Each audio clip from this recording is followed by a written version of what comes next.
দর্শক দেখতে পাচ্ছেন নুরুল হক নূর কিন্তু রক্তাক্ত হয়ে গিয়েছেন। গণ অধিকার পরিষদের নেতাকর্মী যারা রাস্তায় আগুন জ্বালিয়ে বিক্ষোভ করছিল। রাজধানীর কাকরাইলে জাতীয় পার্টি ও গণ অধিকার পরিষদের নেতাকর্মীদের মধ্যে ধাওয়া পাল্টা ধাওয়া ঘটনা ঘটেছে।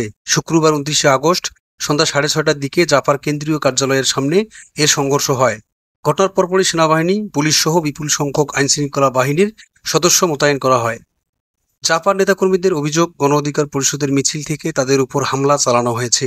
তবে গণ অধিকার পরিষদের পাল্টা অভিযোগ, মিছিল নিয়ে যাওয়ার সময় জাপার নেতাকর্মীরাই ইট পাটকেল নিক্ষেপ করে উস্কানি দেয়।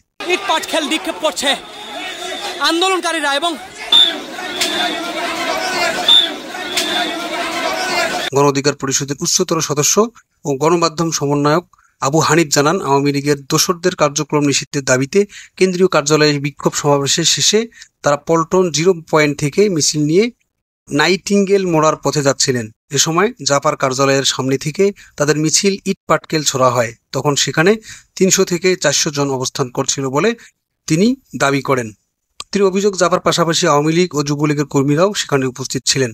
তিনি আরও বলেন, সংঘর্ষের সময় পুলিশের হামলায় নুরুল হক নূর সহ গণ অধিকার পরিষদের অন্তত 50 জনের বেশি আহত হয়েছেন। নূর সহ অধিকাংশ আহতদের কাকরাইল ইসলামী ব্যাংক হাসপাতালে ভর্তি করা হয়েছে। আহতদের মধ্যে কয়েকজনকে ঢাকা মেডিকেল কলেজ হাসপাতালে নেওয়া হয়েছে।